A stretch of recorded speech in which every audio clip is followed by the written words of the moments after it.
السلام عليكم، مرحبا بكم معايا من جديد فيديو جديد ووصفه جديده ان شاء الله. كنتمنى تكونوا بخير وعلى خير اموركم طيبه. غنوجدوا اليوم او نحضر معكم اليوم دوازاتاي معجينه وحده. غادي نخرجوا هكا 3 ديال الشكيلات اللي كيجيو مذاقات مختلفه وشكل كيجي راقي وكيجيو يعني ساهلين في التحضير ومذاقهم اكثر من رائع. قبل ما ندوزو المقادير ما تبخلوش عليا بلايكات ديالكم واشتراك معي في القناه لاول مره كيزور القناه والبارطاج هكا مع الاهل والاصدقاء ديالكم باش تعم ان شاء الله الفائده. وكنتمنى منكم توصلوا لهذا الفيديو لاعلى عدد من اللايكات للتشجيع فقط. بسم الله على بركه الله. فغادي نحتاجوا 250 غرام ديال الزبده تكون هكا واخده درجه حراره المطبخ، وغادي نحتاجوا كاس ديال السكر سنيده وكاس ديال السكر كلاصي او السكر الناعم، ونخدموا الزبده هكا مزيان مع السكر. ضروري البنات تخرجوا هكا قبل من الثلاجه باش كتساعدنا هكا في الخدمه. وغادي نضيفوا كاس ونص ديال الزيت النباتيه صافي، وغادي نخدموا مزيان حتى كيرجع لينا هكا الخليط على شكل بحال الكريمه او بوماد صافي. وغادي نضيف واحد الساشيه ديال السكر منكه بالفاني، وضروري هكا واحد القبيصه ديال الملحه لتعديل الذوق. ضروري البنات لجميع الحلويات كنضيفوا هكا واحد رشيشه ديال الملحه صافي. وغادي نخدموا المكونات مزيان بالكف ديال الايد ديالنا حتى كتنسجم لينا هكا الزيت مع الزبده والسكر، يعني ما كيبقاش باين لينا الزيت صافي. غادي نضيف 3 ديال البيضات يكون الحجم ديالهم هكا شويه يكونوا كبارين صافي. وغادي نخدموا مزيان المكونات بالكف ديال الايد ديالنا حتى كيرجع لينا الخليط على شكل ديال كريمه او بوماد.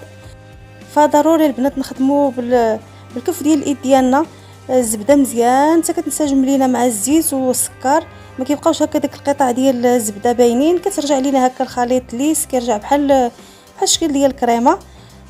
ثم غادي ناخذ واحد الكاس ديال الجنجلان اللي كنكونوا هكا محمرينه شي شويه، وغادي نطحنوه مزيان في الهاشوار او في المونينيكس حتى كيرجع لينا باش كيخرج هكا المذاق ديال الزنجلان. يمكن لكم تعوضوا الجنجلان بكاوكاو او اللوز يعني على حسب المتوفر عندكم. وغادي نضيف 2 معالق كبار ديال النشا.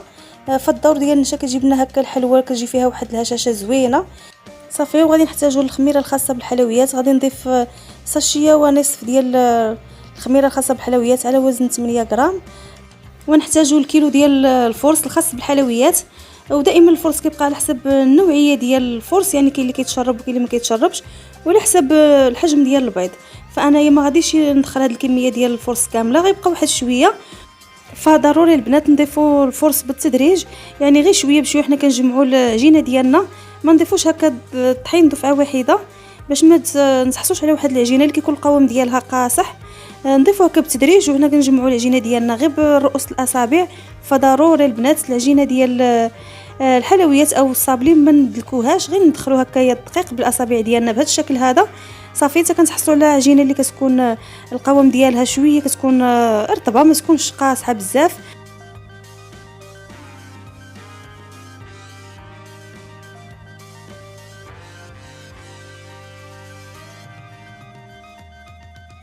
صافي فمن بعد ما كنجمع العجينه بهذا الشكل هذا، يعني كتكون القوام ديالها شويه كتكون هكا رطبه ما كتكونش قاصحه بزاف صافي. فكنقطعها هكا نصفين.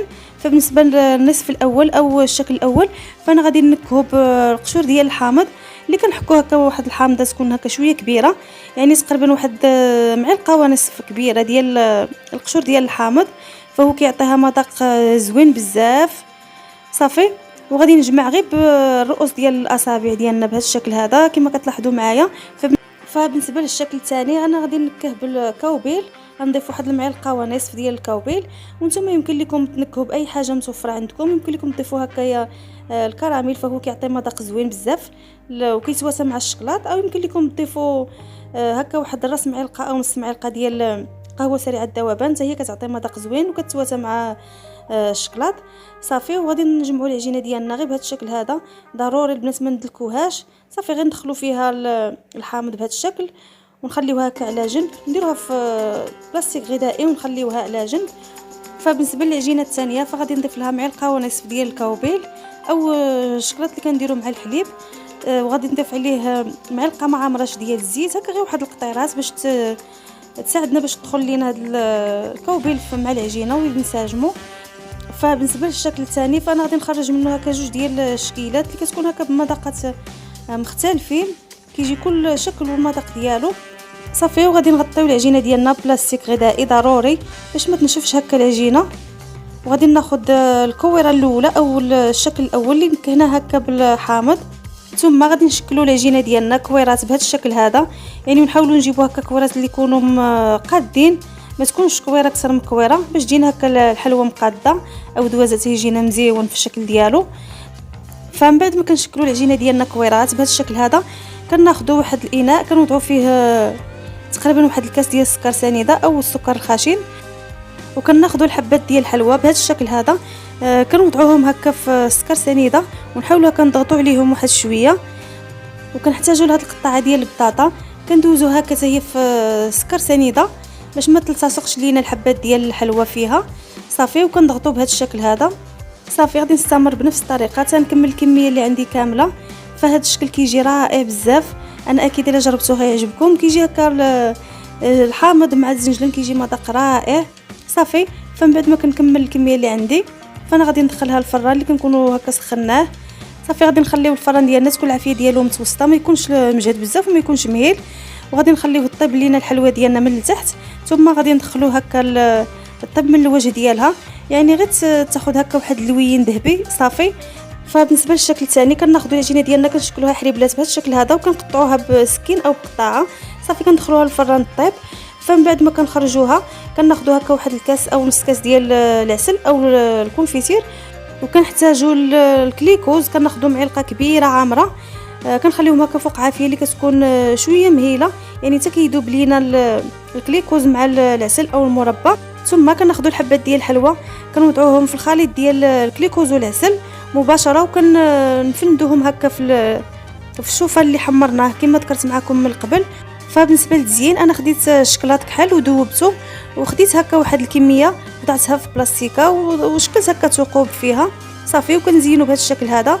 فبالنسبه لنصف الكميه اللي بقات ليا فانا غادي نزينها بشكلاط اسود او شكلاط كحل اللي دوبته بهذا الشكل، وغادي نغطس هكا هي الحبات ديال الحلوى، وغادي ناخذ هكا شويه ديال اللوز كونكاسي او الكاوكاو وغادي نرشم فوق حبات ديال الحلوى.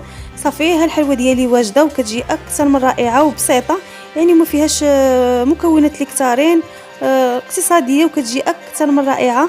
كنتمنى تجربوها وتنال اعجابكم، وخليتكم على خير وبخير حتى الوصفه جديده وفيديو جديد. غادي نقسم معكم هكا الحلوى تشوفوا كتجي فيها واحد الهشاشه وفي نفس الوقت كتجي هكا مقرمشه ومذاق زوين بزاف. وخليتكم على خير وبخير حتى الوصفه جديده، وما تنساونيش من اللايكات ديالكم والبارطاج والاشتراك هكا في القناه لاول مره كيزور القناه. وشكرا لكم بزاف على المشاهده ديالكم، وخليتكم على خير وبخير.